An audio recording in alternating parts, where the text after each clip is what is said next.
All right, now we're getting into the good stuff. Wood flooring.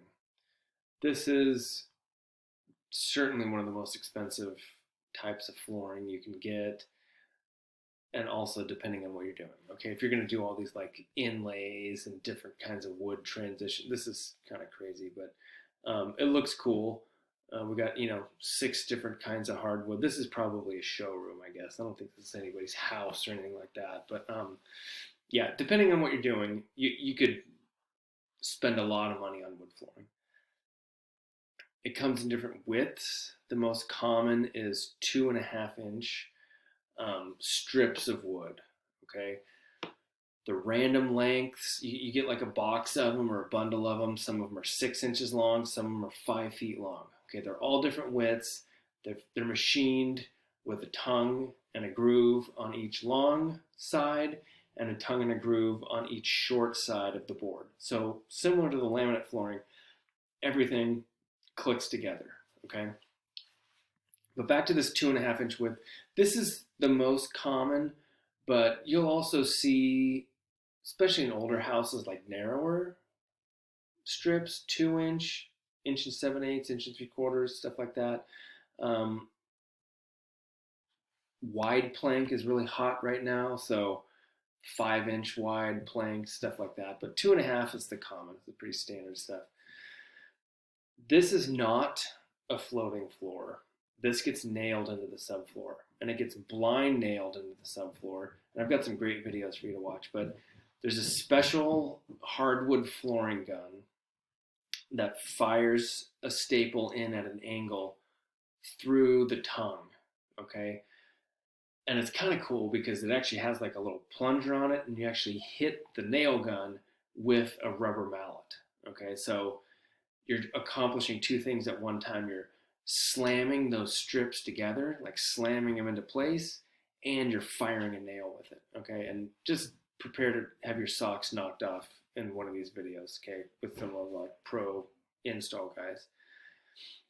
There's another branch of hardwood flooring called engineered flooring, and I know I already kind of alluded to this with the laminate flooring, but they are 2 different things. Okay, so if we say engineered flooring, it's still in the wood flooring family. It's still at least a 1/2 inch thick, usually 3/4 of an inch thick, whereas laminate flooring is going to be 1/4 inch, 5/16 thick. So if we're talking about engineered flooring, it has a veneer, but sometimes it's a thicker veneer, an eighth of an inch, maybe a quarter of an inch, something like that, over a plywood base. Okay. Oftentimes, these engineered floorings are pre-finished. Okay, so this is a big selling point to people that don't want to wait for the process to go through, and also then they could feel like they could do it themselves. Okay, people feel confident about installing a floor, not so much sanding it and filling it and finishing it. Okay, so before I get too far ahead of myself, I just want to say this stuff can theoretically be refinished once. Okay, when that finish wears off, you can come back, sand it down, put a coat of finish on it. Laminate, you don't refinish it because there's no finish. Okay, the sticker on the top is the quote unquote finish, and once that wears through, then you just see particle board. Okay, but this stuff will actually have like a clear coat over a veneer. Okay, and eventually that clear coat will fail if it's getting wet, or the parts that are in the sun will kind of burn through that finish. You could refinish it once. Okay, now back to pre-finished flooring. You might be asking right now, why isn't everything pre-finished? Okay, why would they sell a product? Why would they sell a hardwood flooring that isn't finished? Okay, if they have this technology, the way they can get away with this is each piece of wood, each edge is slightly chamfered or slightly rounded over. And that way you won't notice the differences in thickness, the differences in height. Okay.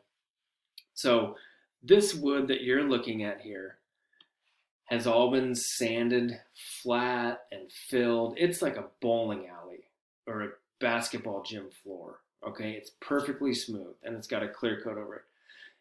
If you took this material and tried to like put a clear coat on it and put it all together, they'd all be at like slightly different heights. Okay, and it wouldn't work out. It doesn't matter if the machining is absolutely perfect, the subfloor that it's put on top of is going to vary a little bit.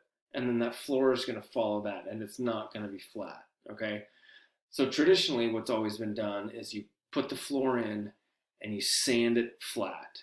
Okay, you can't really change the subfloor, but you can change that finish floor, and you can sand that flat so that it's all coplanar, or at least it's all flat relative to the piece next to it. Okay, so you don't see any little lips. Okay, that pre-finished flooring, on the other hand, has that chamfered edge, and then you don't notice that there's slight deviations or slight elevation changes. Okay, that doesn't bother some people. That bugs the heck out of me. I hate seeing those. You see little lines everywhere. Okay, there's little edges and a little channel at every little strip, and I can't handle it. So this is something that's very appealing to me. But anyway, hopefully that made sense. So wood flooring, the pros and the cons. It's very nice. Okay, wood flooring, you walk into a house with actual wood floors with a nice, in good condition finish on. They look very nice. They never really go out of style. A wood floor is pretty timeless, and it can take quite a bit of abuse. People are really, gun shy about having to refinish the floors, but this is something that needs to be done every 20 years or something like that. And if you're not totally concerned about how it looks, you could push it off even longer than that. Okay. Wood floors can last hundreds of years. Okay, they're pretty easy to clean. If one piece gets damaged, you can go in and cut a piece out and put a new piece in, and you can blend it in. And it does develop. This actually does develop a patina over time. Okay, whatever kind of wood you choose is going to change color. It's going to wear. You'll see like after 100 years of traffic where the wood's worn down more in the spots where people walk. Okay, that might bother some people, but I think a lot of people would think that's really cool. This floor has a story to tell. Okay, it has history behind it. So again, that's my opinion. You might have a different opinion, but downsides to wood flooring, very expensive. The material itself is, as of like right now, like the cheapest stuff starting at like $7 a square foot. Okay, for like the cheapest red oak flooring, and then you add in installation and sanding and finish and blah blah blah blah blah, and it can be really expensive. And it can be a long process too. This is one of the reasons why people are moving away from this. Not only the cost, but maybe they don't want to give up that week that it would take to like install it and sand it and finish it. And if you're living in your house and you need to refinish the floors, you kind of need to move out of the house for a while and move all your stuff somewhere and have the floors refinished. And it's kind of disruptive. Okay. It can damage easily. If you drop a bowling ball on the wood floor, it's going to damage it pretty badly, okay? Again, maybe you want to call that patina, okay? I don't know. But I just got to watch a little bit of this with you because it's so great. So there's some like Brazilian guys here installing some floors. On machine. There's the stack of strip flooring. There's a room that's already done.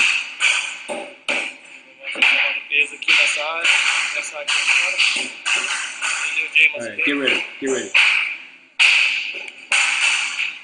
Look at this guy. It's magic.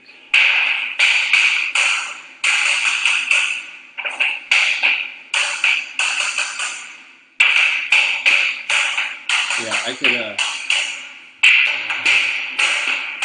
watch this all day. But I'm going to go ahead and pause it there. I really appreciate masters of their trade, and this guy is a master of his craft. Here's another video that I think you'll be interested in watching. I'll just play a little bit of it, but it's going through the whole process, okay? Installing it. This guy's got a nice technique too. And then skip forward a little bit, and it's too loud. He's running around with a sander, then he vacuums everything, and then he goes around and clear coats it. So if you're curious about seeing that whole process, this is a really good